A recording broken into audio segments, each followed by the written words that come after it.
Donc, mon nom est Marilyn Proulx, je suis agente régionale de développement pour Action Réussite Abitibi-Témiscamingue.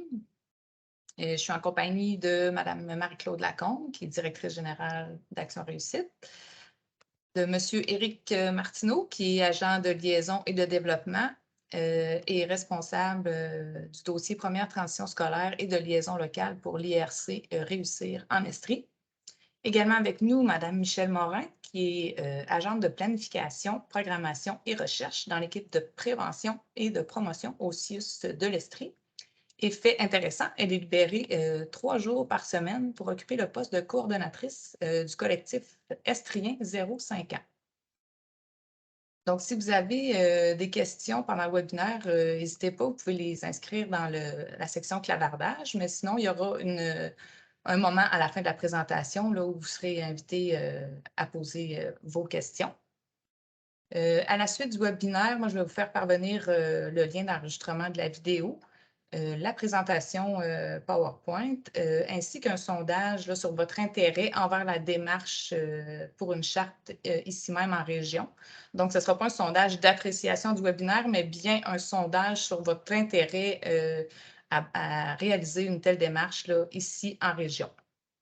Donc, pourquoi vous présenter le modèle de la charte estrienne? Bien, tout d'abord, parce que je pense que c'est un bien beau projet qu'ils ont réalisé en Estrie, mais aussi parce que je pense qu'une démarche de ce genre-là, c'est un bon point de départ pour se donner un langage commun dans une optique là, de démarche de mobilisation en petite enfance. Aussi parce que je pense que c'est un moyen relativement facile de donner de la visibilité à la petite enfance, de faire connaître les enjeux qui y sont reliés. Ce matin, je lisais que l'Observatoire des tout-petits révélait les résultats d'un sondage dans lequel elle mentionne que 87 de la population québécoise considère qu'il est important que le gouvernement investisse davantage pour favoriser le développement des tout-petits. Donc, je pense que les gens, ils sont ouverts à ça. Je pense que le timing serait bon pour une telle démarche là, ici en région. Donc, je pense qu'un projet comme la charte, là, ça pourrait être porteur. Là. Donc, sur ça, j'invite Marie-Claude qui va prendre la parole là, quelques instants.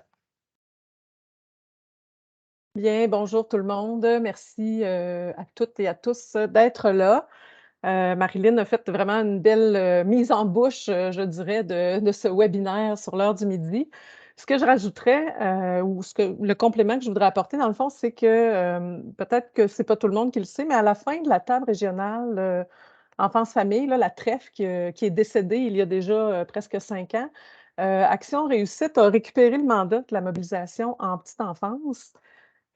Puis c'est Marilyn qui est chargée de ce dossier-là. Puis à son arrivée, là, elle a fait une tournée des partenaires de la région pour voir quel type de concertation régionale pourrait convenir. Puis ce qui est ressorti de ces rencontres-là, de ces discussions-là, dans le fond, c'est que les gens étaient très, très, très mobilisés localement et donc avaient peu de temps ou d'intérêt là, à participer à une mobilisation régionale. Donc, depuis cette démarche-là, ben, on est en réflexion comment on peut soutenir ou poser des actions, en fait, qui peuvent servir de levier aux mobilisations locales.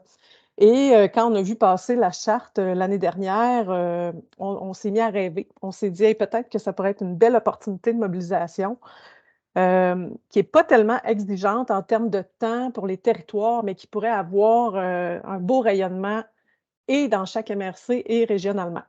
Donc, c'est pour ça qu'on fait cette présentation aujourd'hui. Puis comme Marilyn le disait, ben, c'est le premier jalon possible là, d'une mobilisation régionale, locale en petite enfance, qui ne coûte pas cher, qui ne demande pas beaucoup de temps, puis qui peut être porteur là, de plein de choses dans le futur. Donc, merci d'être là. Merci Marie-Claude. Donc, maintenant, on peut laisser toute la place à nos invités, M. Martineau et Mme Morin, à vous. Bien, avant de partager mon écran pour vous présenter cette initiative estrienne, bien, merci de nous accueillir Et Éric Martineau, agent de liaison et de développement. Oui, anciennement au projet Partenaire pour la réussite éducative en Estrie. Depuis cet automne, on s'appelle Réussir, une nouvelle instance. Donc, on est toujours une IRC, Instance régionale de concertation, au même titre que Action Réussir Abitibi-Témiscamingue. Donc, nous, à Réussir, depuis 2016, on a un alignement stratégique qui vise d'agir tôt là, dans une perspective de réussite éducative, donc tous les angles qui correspondent là, à la préparation à l'entrée à l'école. Donc, depuis 2016, on collabore de façon plus étroite avec le collectif 0-5 ans, le collectif estrien. Donc, Michel, je te laisse la parole pour parler de toi et du collectif. Oui. Donc, le collectif, lui, existe depuis 2016. Entre 2016 et 2019, là, vous allez tantôt, je vais vous dire que la charte a été lancée en 2019. Là, il a été très actif. Donc, c'est vraiment une concertation de partenaires intersectoriels autour de la petite enfance. Puis, on a toujours travaillé en étroite collaboration avec le projet Partenaire pour la réussite éducative qui est maintenant devenu Réussir. C'est pour ça que la charte, en fait, on ne parle pas juste des tout petits, mais on parle des enfants là, en pensant en termes de continuum.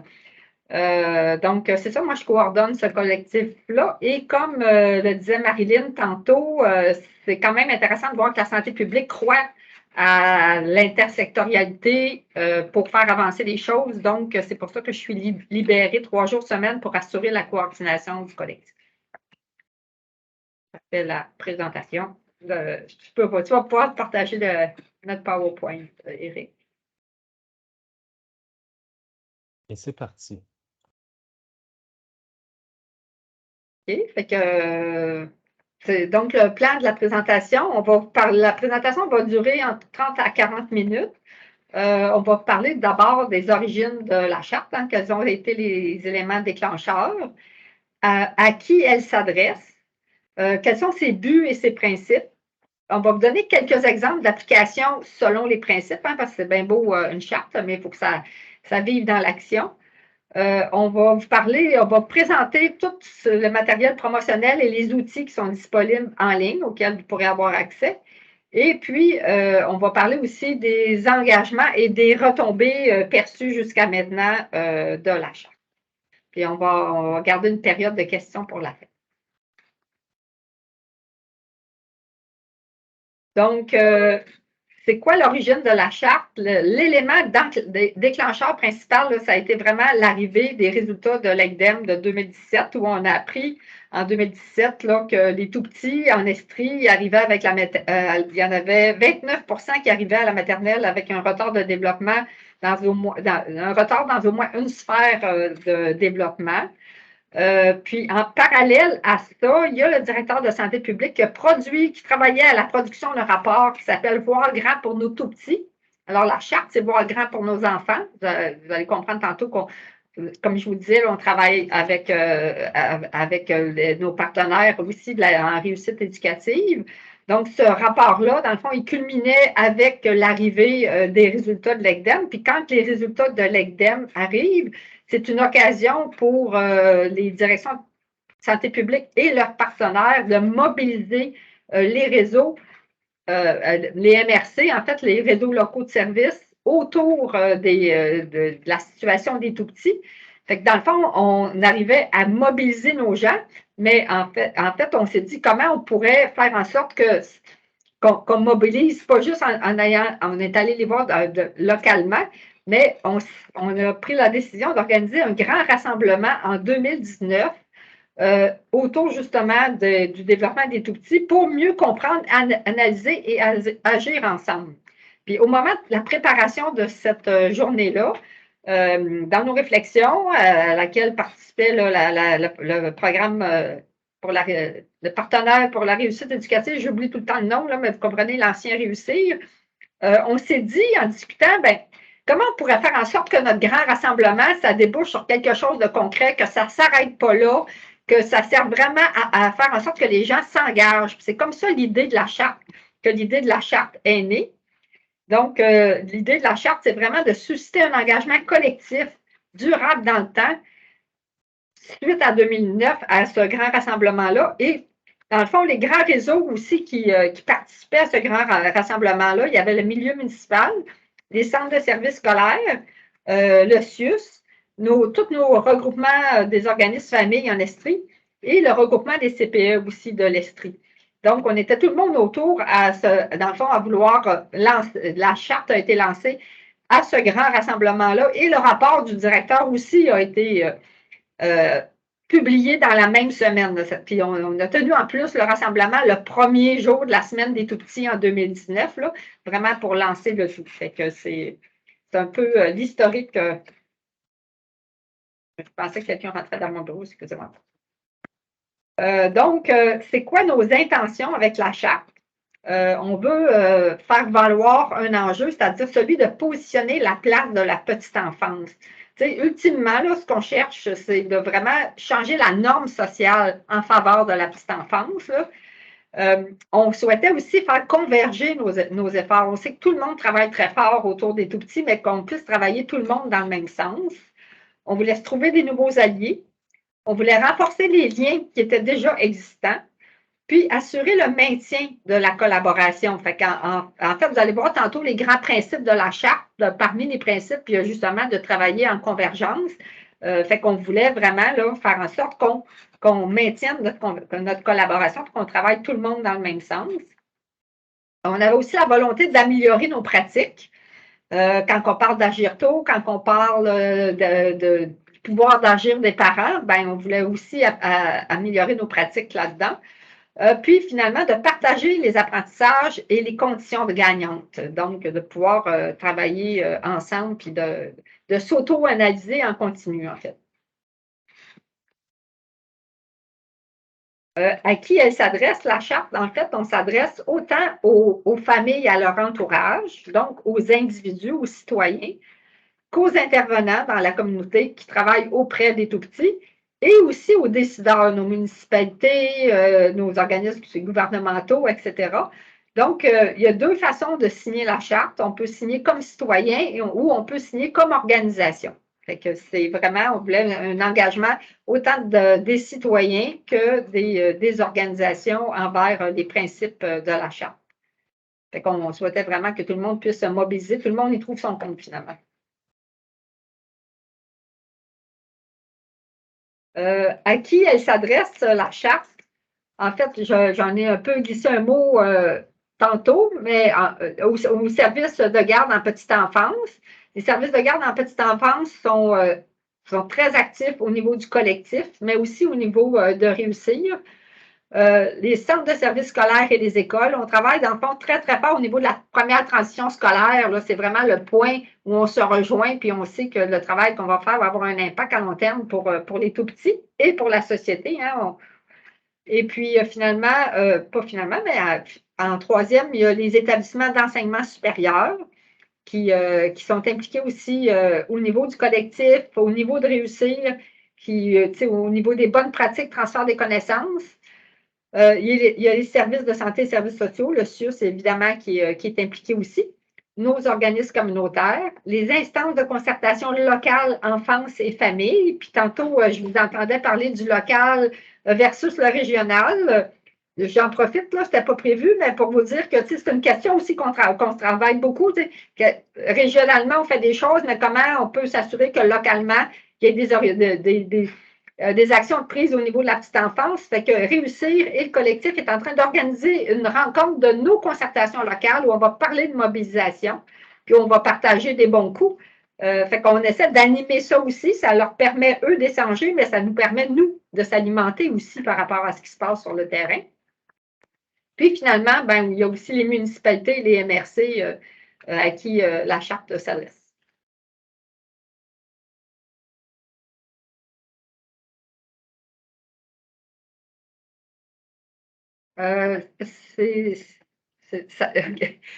Donc, le but et principe de la charte, là, dans le fait, ce qu'on cherche à faire, c'est vraiment de faire passer de 70 à 80 %, c'est notre cible pour 2025, d'enfants qui arrivent à la maternelle sans avoir de retard de développement.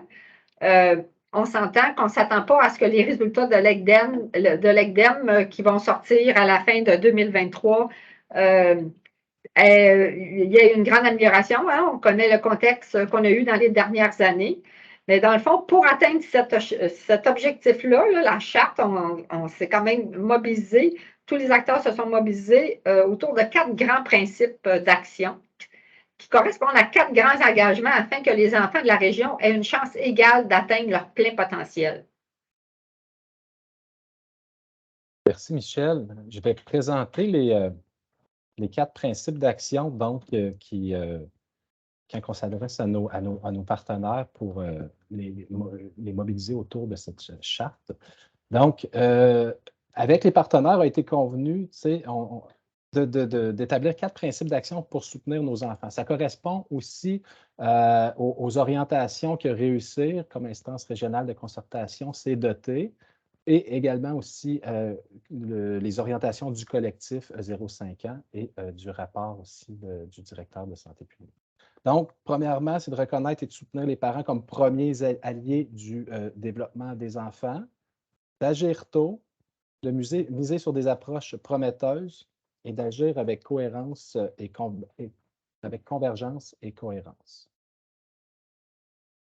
Je vais juste prendre un petit temps pour me basculer en mode présentateur. Vous avez vu que je tentais de le faire pendant que Michel parlait et je n'y arrivais pas.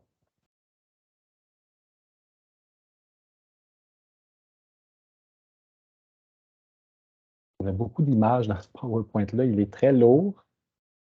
Je vais revenir sans mon mode. Donc, quelques exemples d'applications selon les 4 principes que je viens de vous mentionner. Donc, pour le premier, de reconnaître et de soutenir les parents comme premiers alliés du développement des enfants, des exemples, c'est tout simplement d'être à l'écoute des parents et de reconnaître leur savoir d'expérience, qu'ils puissent influencer de la bonne façon les décisions qui concernent leurs enfants.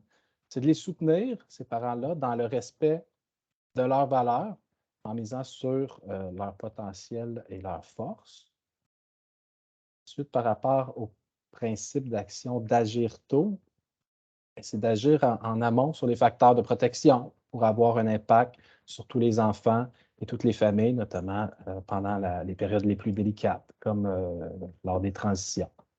Donc, lors des transitions, ça peut être des transitions comme le retour à la maison. Ça peut être des transitions un peu plus échelonnées sur le temps, comme la première transition scolaire, donc le passage du monde de la petite enfance vers le milieu scolaire, à la maternelle 4 et 5 ans. Pour ce qui est des facteurs de protection, on peut les prendre par système communauté, par système famille, par système enfant. Donc, vous, partenaires de la petite enfance, vous êtes habitués de travailler avec ces systèmes-là aussi, dans une approche écosystémique.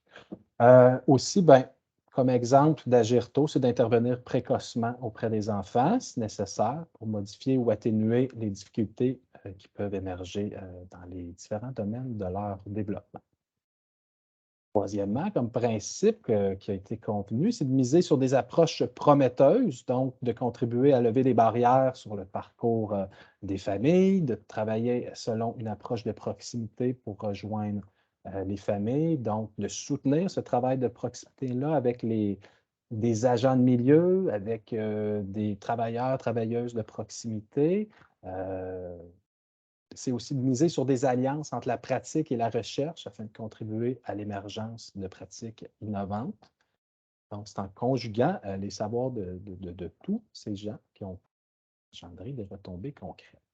Et le dernier principe, c'est d'agir avec convergence et cohérence, donc de partager une compréhension commune des besoins de l'enfant, de favoriser la complémentarité et la continuité des services et des actions. Donc, la charte souhaitait agir auprès de tous les enfants sans nécessairement déterminer de tranche d'âge au couteau, mais on peut avoir un ordre d'idée du 0-8 ans principalement. Donc, quand on parle de continuité des services, on a différentes organisations là, qui qui sont touchés parfois dans le parcours du 0-5. On pense au centre de services éducatifs à la petite enfance. On parle de programmes enfance dans le réseau de la santé et des services sociaux. Après ça, il y a le passage vers un milieu scolaire où d'autres acteurs sont impliqués. Donc, c'est important d'agir avec cohérence auprès de, en tant qu'acteur faisant partie d'une concertation intersectorielle, par exemple. Et d'agir en concertation avec tous les acteurs de la communauté, donc que ce soit les organismes communautaires, les écoles, différents partenaires, les municipalités aussi, le milieu municipal a un rôle aussi à jouer dans ces actions. Pour promouvoir la charte, pour la faire connaître, pour lui donner de la visibilité, l'idée, ça a été d'outiller les partenaires locaux et régionaux. Donc, tantôt, Marilyn parlait, ça peut être relativement facile, tu sais, de faire vivre la charte, dans le sens, c'est quand même beaucoup de travail à mettre sur pied, mais une fois que les outils sont mis sur pied, ça peut être relativement facile pour les partenaires d'embarquer puis de prendre des engagements selon leurs capacités. On peut être un signataire qui est solidaire au principe de la charte. On peut juste s'afficher finalement, comme faisant, nous allons défendre ces principes-là. On peut aussi être ambassadeur, on peut prendre des engagements un peu plus poussés en fonction de nos capacités d'agir. Donc, ce qu'on a voulu faire avec les outils qui leur sont proposés, c'est de leur offrir une variété de possibilités d'action avec des outils et des messages assez clés en main. On va aller. Donc, on a produit une vidéo promotionnelle dès le départ du lancement de la charte. La plateforme web a été et la boîte à outils a été mise sur pied l'an passé dans le cadre de la grande semaine des tout-petits aussi. Et donc, c'est ça. La promotion se fait beaucoup aussi par les signataires, les ambassadeurs de cette charte, puis au travers des différentes représentations locales et régionales, à travers des différents comités enfance, famille. Il y a des présentations qui se font pour faire connaître la charte et aller pour qu'il y ait le plus d'adhérents possible aussi qui embarquent dans ce grand mouvement. Là, à présent, en Estrie, il y a 807 signataires de la charte. Donc, que ce soit des organisations ou des signataires à titre individuel. Donc, on peut parler d'un mouvement à quelque part.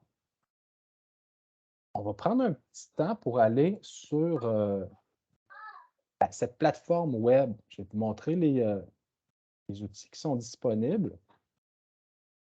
Et on pourra regarder une vidéo aussi par la suite qui résume la nature même de la charte. Donc, on a créé l'an passé, comme je le disais, cette plateforme. On a un onglet avec les différentes ressources. C'est assez facile, on clique et on se rend. On a un formulaire en ligne qui nous amène ici pour signer la charte.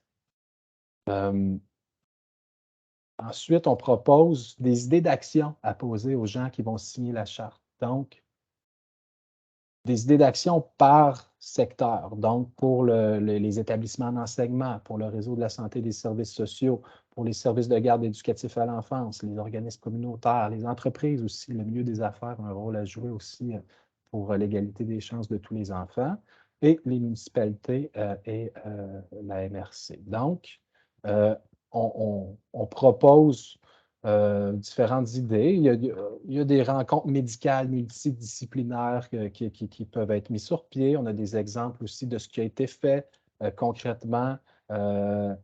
L'approche de la pédiatrie sociale aussi en communauté. On a des partenaires qui ont travaillé là-dessus, qui ont mis l'approche de proximité tout à l'heure quand on parlait dans les principes aussi d'action.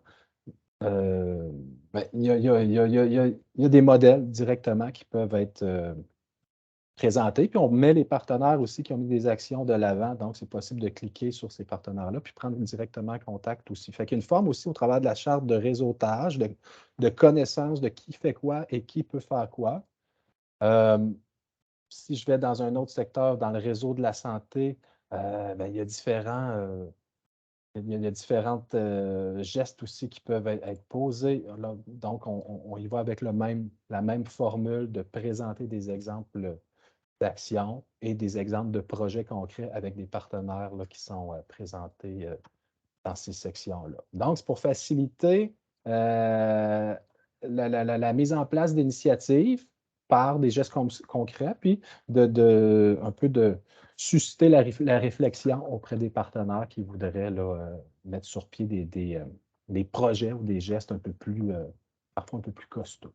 On a la boîte à outils ici où on présente la charte en tant que telle. La charte, ça vaut le coup de la regarder. En fait, ça tient, on a fait faire une infographie qui tient sur une page là, pour que ce soit le plus simple visuellement aussi à prendre connaissance. C'est une charte qui peut être imprimée et distribuée là, lors d'événements, d'activités, de rencontres de partenaires. Donc, on établit, le contexte, aussi, la situation en Estrie aussi par rapport au domaine de développement, du nombre d'enfants qui ont une vulnérabilité dans un domaine de développement à l'entrée à la maternelle. On présente les principes d'action que je vous ai mentionnés tout à l'heure, des formes d'engagement aussi. Là, il reviendra tout à l'heure. On va vous présenter quels peuvent être les types d'engagement aussi qui sont faits. Donc, c'est ça. Pour la charte, en synthèse, c'est ce que ça donne. On a d'autres outils. On a un format PowerPoint, une présentation PowerPoint qui peut être utilisée pour promouvoir la charte par un signataire ambassadeur, par exemple. On a le sceau d'adhésion qu'on peut mettre dans notre signature courriel, des signets qui peuvent être imprimables. On a des visuels qui peuvent être imprimés sous forme d'affiches. On a des outils, là, bandeau Facebook pour ce qui est d'aller sur les réseaux sociaux puis de donner de la visibilité à la charte. Et on a rédigé un modèle de résolution pour les municipalités aussi qui voudraient formellement passer à une résolution en conseil municipal, en conseil des maires de MRC, des conseils des maires de municipalité aussi, là, au sein d'une MRC qui pourrait être utilisée. Donc, on est vraiment dans les outils pratico-pratiques pour faire vivre la charte. Je vais prendre un temps pour vous présenter la vidéo promotionnelle aussi. Ça dure 1 minute et 15, donc elle est disponible en français et en anglais. Nous, en Estrie, on a une bonne proportion aussi de population anglophone, donc nos outils, on les fait dans les 2 langues, dans la mesure du possible. On se revoit dans 1 minute 15.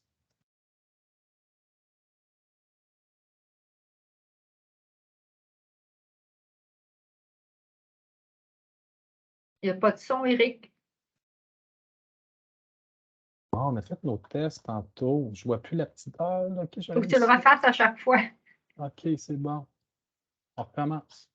Seriez-vous surpris d'apprendre que 29% des enfants de l'Estrie sont à risque de ne pas développer pleinement leurs capacités? Et ce parce que la vie les a placés dans des circonstances fragilisantes, comme avoir des parents faiblement scolarisés, vivre dans une famille à faible revenu, être né à l'extérieur du Canada, avoir comme langue maternelle l'anglais, ou bien tout simplement être un garçon. Pour permettre à tous nos enfants de voir grand, il faut d'abord le faire pour eux. Il s'agit simplement d'appuyer les parents, d'agir le plus tôt possible, d'appliquer les solutions les plus prometteuses et surtout de placer les enfants au cœur de toutes nos décisions.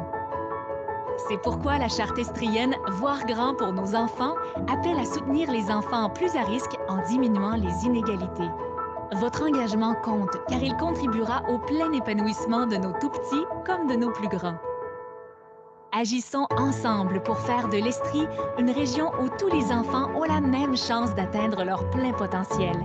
Signé la Charte estrienne, voir grand pour nos enfants.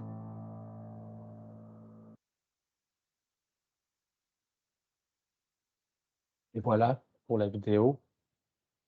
Donc, ça résume. Voilà.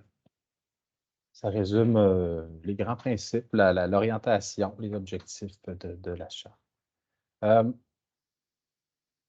Michel, je te laisse la parole. Merci. Oui, avec le micro, ça va mieux. Alors, dans le fond, en signant la charte, on s'engage. À quoi on s'engage finalement quand on signe la charte? On s'engage d'abord pour mettre les besoins de l'enfant au cœur des décisions. On s'engage aussi à reconnaître à ce que les 4 principes d'action qui sont essentiels à la réussite éducative de notre agir collectif, à reconnaître ces 4 principes-là, à poser des gestes concrets et cohérents avec les principes d'action, et aussi à faire connaître la charte et à encourager nos collègues, nos organisations, nos partenaires à y adhérer aussi. Je vais vous donner quelques exemples concrets, dans le fond. C'est sûr que c'est difficile de vraiment mesurer les retombées de la charte. Mais il y a quand même des choses qu'on est capable de nommer comme retombées qu'on a pu voir jusqu'à maintenant. Notamment, on sait qu'il y a des municipalités qui ont adopté des résolutions pour mettre de l'avant les droits de l'enfant. Il y a aussi des partenaires locaux, des partenaires régionaux qui priorisent davantage les enjeux liés au développement et à l'égalité d'échange des enfants. Dans le fond, ça permet de développer le réflexe de se référer à la charte pour structurer de nouvelles initiatives. C'est comme on s'y réfère à la charte pour être capable d'établir des plans d'action, des actions concrètes qui vont faire une différence pour les tout-petits au niveau de leur développement. Par exemple, si cette semaine, c'est la semaine des tout-petits, j'imagine que ce n'est pas un hasard là, que c'est cette semaine que ce webinaire-là a lieu. En fait, ce qu'on fait cette année, on a envoyé à tous les adhérents à la charte, à tous nos partenaires, un courriel disant cette semaine, voyons grand pour nos enfants et en leur rappelant, dans le fond, la charte, les invitant à aller utiliser les outils, à partager aussi autour d'eux pour faire connaître la charte et tout ça. Fait qu'il y a un courriel qui est parti là, vraiment à très grande échelle. Là, j'ai déjà vu qu'il y en a d'autres qui l'ont relayé ailleurs, fait que ça fait du chemin. Et puis, on prévoit pour 2023, on est en train de planifier un grand rassemblement parce qu'on a vu en 2019 l'impact que ça a eu justement pour mobiliser les gens autour du développement de l'enfant.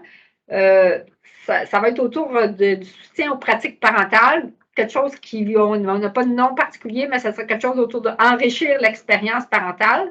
Puis en tout cas, actuellement, dans le comité qui travaille à cette organisation-là, on souhaite que des parents aussi soient invités à ce grand rassemblement-là. Donc, autant des parents que des intervenants, que des organisations. Fait que là, on est en train de réfléchir à comment on peut faire en sorte que ça puisse être gagnant pour tout le monde. Puis, par ça, on veut mettre en pratique là, le deuxième principe qui est de reconnaître, c'est-à-dire le deuxième principe par rapport au rôle des parents, de reconnaître le rôle des parents dans l'éducation de leurs tout-petits. Fait que c'était les quelques exemples que j'avais à vous donner.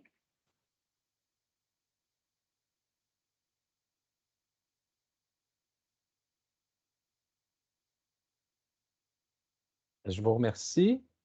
La dernière diapo est toute noire, mais c'était indiqué avez-vous des questions? Merci pour votre attention. Je vous dirais peut-être en terminant que le gros des efforts s'est fait, bien sûr, en 2019 pour lancer la charte, pour la mettre sur pied, comme condition gagnante à sa mise sur pied, ça a été de rassembler une diversité, c'est ça, d'acteurs de tous les milieux. Ça a été quand même du boulot, mais elle s'est fait connaître rapidement. Bon, on oublie là, la pandémie au travers de ça pour mobiliser, on le sait tous, ça a été peut-être un peu plus difficile. Il y avait quand même des actions qui pouvaient se faire là, en virtuel, sur les médias sociaux, etc. Mais aujourd'hui, on souhaite mesurer les impacts de cette charte-là. On les voit, comme Michel le mentionnait, on le sent. On est présent dans les concertations locales et régionales. On sent qu'elle est connue, puis on sent que ça facilite beaucoup notre travail quand vient le temps de mettre des actions concrètes sur pied. Il y a un travail de se doter d'une vision, d'un langage commun qui a été fait, puis qui a été aussi présenté sur un document écrit aussi. Donc, je pense qu'on le voit beaucoup comme un investissement aussi à long terme. Il y a une mobilisation aussi qui s'est faite avec les 807 présentement signataires. Donc, je finirai sur ces mots-là. C'est un investissement, je pense qu'il en vaut la peine, puis on va pouvoir documenter des retombées dans les prochains mois, années aussi, sans dire que c'est tout associé à une charte, mais ça fait partie du lot aussi de facteurs facilitant, je pense, la mise sur pied de projets liés à la petite enfance. Marilyn, s'il y a des questions, je ne sais pas si tu en vois écrites ou je te laisse la parole pour... Je ne vois pas de questions dans le clavardage, mais si les gens en ont, là, n'hésitez pas, là, soit les écrire ou lever la main, poser vos questions.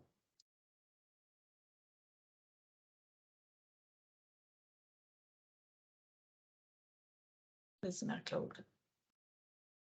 Question tout à l'heure, vous avez parlé de la charte pour les tout-petits qui est devenue la charte pour les enfants. J'aimerais ça vous entendre un peu là-dessus. Qu'est-ce qui vous a fait élargir? En fait, elle n'a jamais été la charte pour les tout petits. Elle a toujours été la charte, la charte, voire grand pour nos enfants. Comme je disais, les résultats de l'ECDEM, le rapport du directeur, puis notre collaboration étroite avec le prix, en fait, puis il y avait aussi l'Université de Sherbrooke qui était impliquée aussi là-dedans. Puis dans les discussions qu'il y a eu au collectif, on s'est dit, on ne peut pas s'arrêter à 5 ans. Il faut aller plus loin. Dans le fond, les actions qu'on va faire vont avoir un impact pour plus que ça. Fait qu'on a vraiment décidé que la charte, c'était voir grand pour nos enfants puis qu'on voulait élargir. Mais c'est juste que le déclencheur, ça a été le rapport de l'ECDEM, le rapport du directeur. Puis le rapport du directeur il a été co-signé par le collectif. Puis sur le collectif, le prêt est présent aussi. Là, réussir maintenant, là, fait que c'est vraiment comme ça. Fait qu'elle a toujours été la charte voir grand pour nos enfants.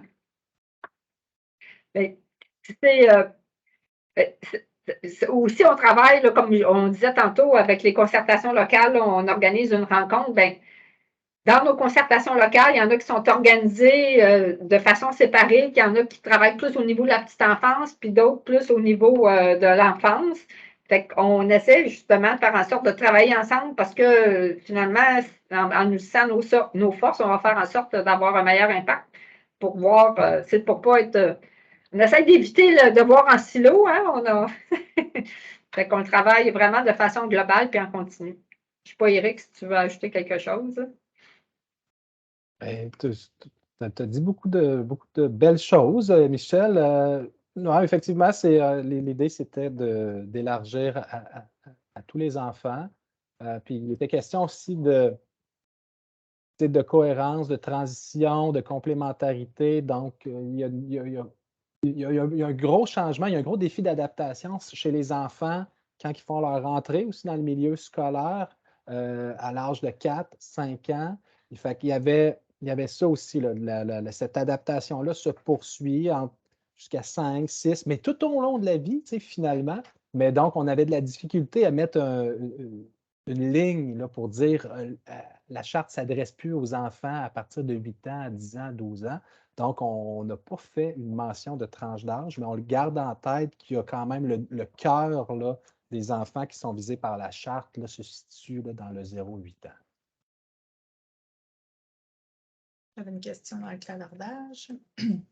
Alors, pour ceux et celles qui ont signé la charte, est-ce qu'il y a une communauté créée pour la communication et des liens de partage créés entre eux afin de travailler ensemble sur certains projets? Par exemple, une page Facebook, des rencontres régulières.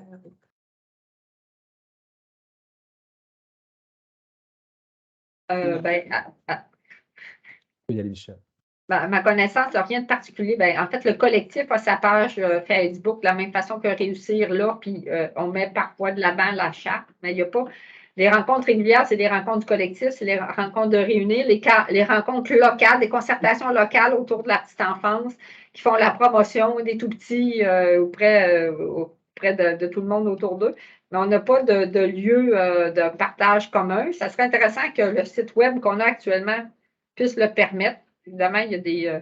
C'est une chose qu'on a discuté. Puis on avait aussi la volonté de. On s'est posé la question, est-ce qu'on demande de re-signer à chaque année? Surtout pour les entreprises. Puis bon, il y avait beaucoup trop d'enjeux autour de ça, mais c'est juste pour faire vivre, c'était une idée qu'on a travaillé récemment, puis finalement qu'on n'a pas retenue. Fait que là, on a décidé d'envoyer un courriel à tout le monde là, pour le rappeler, mais non, ça serait intéressant. On avait juste un commentaire par rapport à votre site Internet qui est vraiment wow et que c'est un bel outil pour travailler tout le monde dans le même sens. Il y avait Luce qui avait une question. Tu peux y aller, Luce? Oui, moi je me demandais si le fait d'avoir cette charte-là, est-ce que vous sentez que ça a peut-être mobilisé certains partenaires qui n'étaient pas naturels maintenant au niveau de la petite enfance? Je pense entre autres aux municipalités. On se fait souvent dire, ben on ne sait pas trop c'est quoi notre rôle, pourquoi qu'on devrait siéger là. Des fois, le milieu scolaire, on sait qu'ils sont débordés, ils n'ont pas nécessairement les ressources non plus pour libérer sur les différents comités. Est-ce que vous avez senti que ça a créé peut-être un engouement ou en tout cas un intérêt supplémentaire à participer, à se mobiliser, dans le fond, autour de l'enfance? Ben, moi, personnellement, comme agent de liaison et de développement, là, qui siège sur des tables enfance, jeunesse et famille en Estrie, oui, je l'ai beaucoup senti quand venait le temps d'élaborer des plans d'action, des planifications stratégiques. On avait, c'est ça en tête, puis on avait ce réflexe-là de se porter vers les droits et l'égalité des chances de tous les enfants. On l'a vu aussi avec les municipalités. Dans le cadre de la grande semaine des tout-petits, on les sollicite, on les invite à prendre part au mouvement, puis on facilite la tâche en leur donnant des outils comme qui ont été présentés tout à l'heure, que ce soit le modèle de résolution. Il pourrait être question aussi éventuellement de tourner des capsules vidéo avec des élus, avec des gens du milieu municipal, avec des employeurs, finalement par milieu.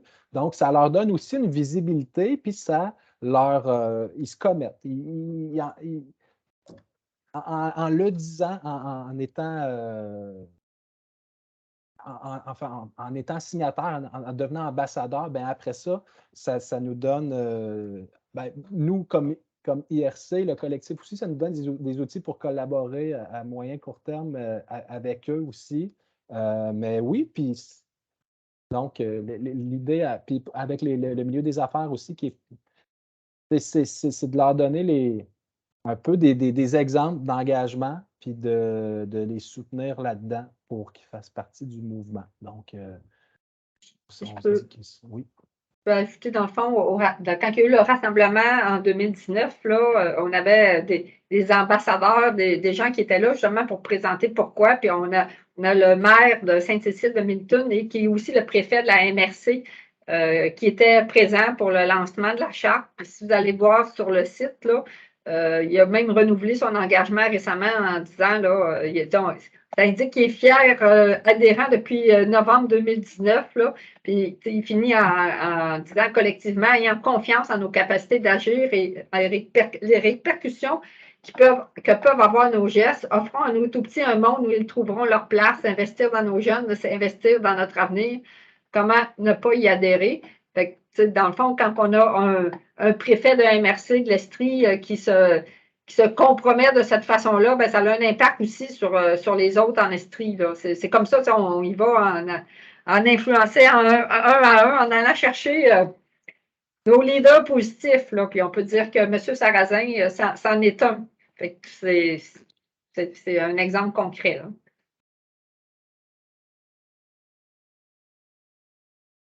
Une autre question, Sarah-Ève? Oui, bonjour, Sarah-Ève. Je suis organisatrice communautaire, moi, du côté de Rouyn-Noranda, puis je coordonne une table de concertation en petite enfance, justement. Ma question, c'est plus, tu sais, au niveau, je me questionne au niveau du modèle de gestion ou du modèle de gouvernance, un peu, comment que, tu sais, comment c'est géré cette charte-là au niveau régional, au niveau local? Avez-vous des structures particulières? C'est à qui que ça demande le plus d'engagement, finalement? C'est plus au volet régional? Je me questionne à ce niveau-là. C'est définitivement plus au niveau régional. C'est vraiment Réussir, qui est une instance régionale, et le collectif Estrien, qui est une instance régionale, qui ensemble soutiennent la charte, puis tout ce qui va, quand on prend des décisions, on les prend ensemble. Je dois vous avouer que Réussir a plus de moyens financiers. Là. Le collectif a aussi participé là, à la mise en place du site. Mais on a des outils de communication. Réussir, on travaille ensemble. C'est vraiment de façon régionale. C'est deux instances régionales. Puis le collectif, dans le fond, avant, ça réunissait avec Avenir d'enfants.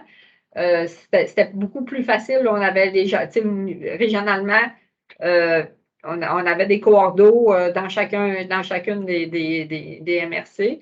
C'est pour ça que la santé publique, parce que le collectif ne serait plus là si la santé publique n'avait pas pris la décision d'investir 3 jours semaine pour en assurer la coordination. Là.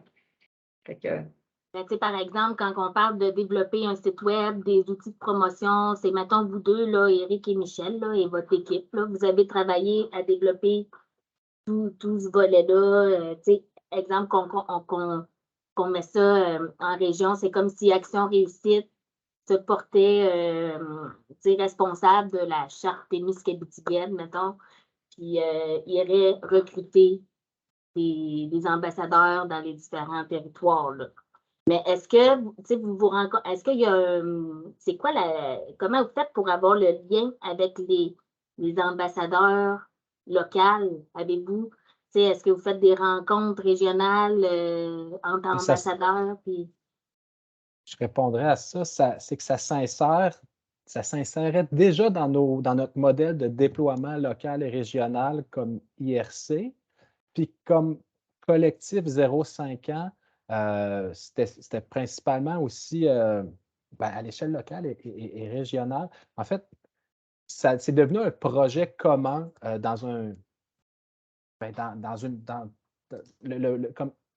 le collectif 0-5 ans est sur notre concertation. Nous sommes sur leur concertation.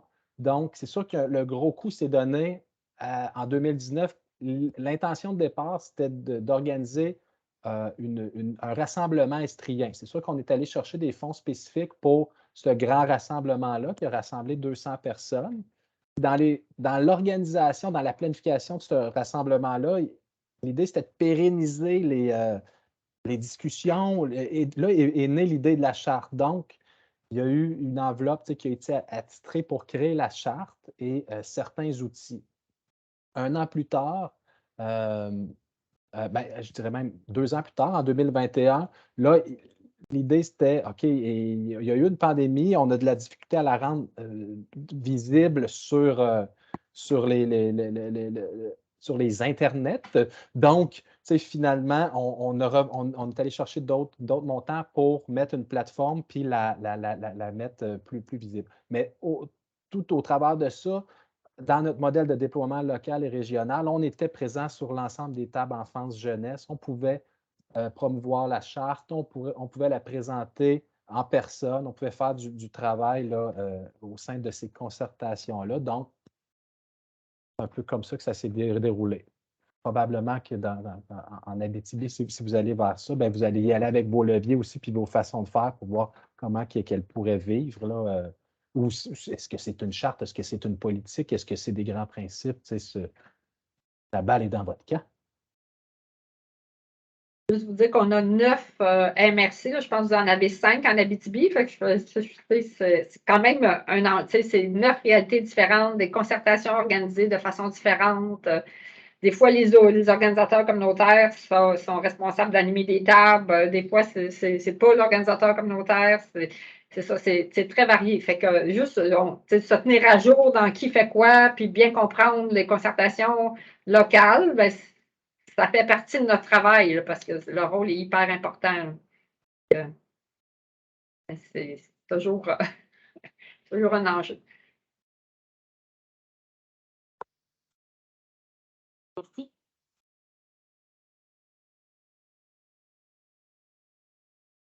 Si je peux me permettre, Sarah-Ève, de faire du pouce sur les questions que tu posais, c'est un peu ça notre intention aujourd'hui aussi, c'est de, on peut faire des choses de notre bord Action Réussite, là, on pourrait en faire des tonnes, mais en fait, l'idée, c'est que ça soit utile pour vous aussi sur les territoires, là. Fait que nous, on est prêts à le prendre, à prendre le bâton puis partir à faire la course à relais. Si c'est utile pour vous, les territoires, puis si ça vous intéresse aussi, là, moi, je pense que ça peut être un levier très, très fort localement puis régionalement. Mais si je suis la seule à le penser, ben, peut-être je vais reviser mon idée, mettons. C'était ça l'intention d'aujourd'hui.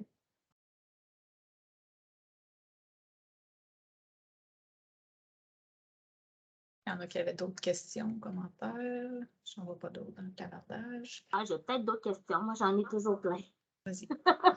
Mais, puis, avez-vous des moyens financiers au niveau de la charte pour soutenir des projets ou l'émergence d'actions quelconques, là, ou non? Parce que des fois, régionalement, ici, en Abitibi, Témiscamingue, ce qui se passe, c'est que on voudrait bien organiser quelque chose, mais il n'y a pas de fonds pour le faire. Tu sais, je pense, là, mettons, la grande semaine des tout-petits, il y a quelques années, quand j'ai commencé en OC, ben, il y avait avec Filon Avenir d'enfants, il y avait un regroupement régional qui se chargeait d'organiser cette semaine-là au niveau régional. Mais là, quand Avenir d'enfants est mort, ben là, tout le monde, tu sais, cette concertation-là aussi est morte. Puis là, on s'est retrouvés à dire, bon, mais localement, est-ce qu'on continue à faire des actions pour la GSTP ou pas? Mais tu sais, c'est pour dire s'il n'y a pas de moyens, s'il n'y a pas personne pour soutenir financièrement et en ressources humaines ce type de rassemblement-là, ben, c'est plus difficile de le faire vivre. Il y a eu des enveloppes spécifiques pour le rassemblement estrien, pour le développement de la plateforme. Mais ensuite de ça, l'idée, c'était vraiment. Il y a des projets à l'échelle locale qui sont financés par d'autres enveloppes qui n'ont pas été nécessairement conçus pour répondre aux principes de la charte, mais qu'on fait en cours de route. Bien, regardez, en cohérence, on pourrait faire rayonner ce projet-là, cette initiative-là, parce que ça répond à tous les principes. Puis on pourrait, puis en étant présent aussi en collaboration sur le terrain avec eux, on peut dire, ben, let's go, devenez signataire, puis on va pouvoir peut-être faire un pas de plus aussi pour dire, ben, notre projet, il cadre aussi dans ces orientations-là. Ben, il n'y a pas d'enveloppe spécifique pour le soutien de projet dans le cadre d'un projet qui naîtrait à la suite de la lecture de la charte, par exemple. On peut encourager, par contre, susciter des projets dans le sens de ces principes-là, de cette charte-là. Quand on rencontre les municipalités et qu'on discute d'une résolution possible, ils ont des choses aussi en tête qu'ils veulent mettre de l'avant. Des fois, c'est de rendre accessibles des espaces publics pour les tout-petits, c'est de les adapter, on parle même de sécurité de transport dans ces temps-là. Fait que on l'a un peu dans notre manche, la charte, pour la sortir au moment opportun, puis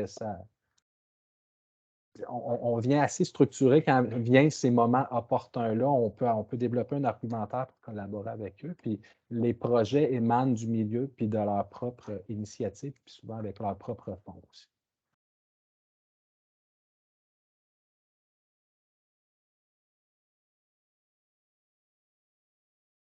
peux y aller, Luce.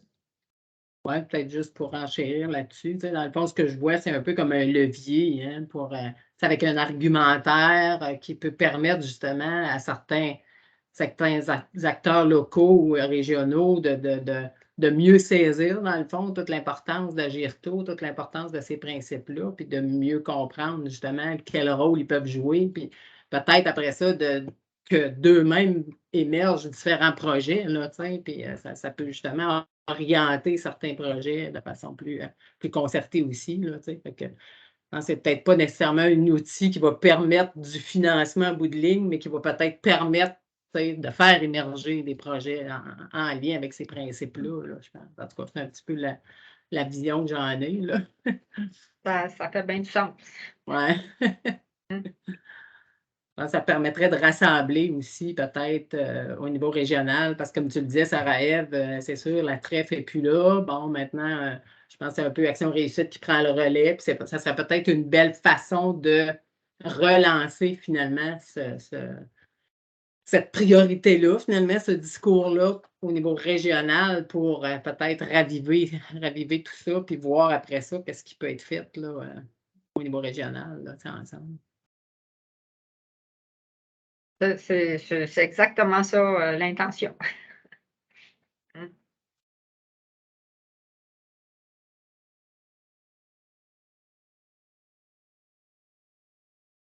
Questions, commentaires?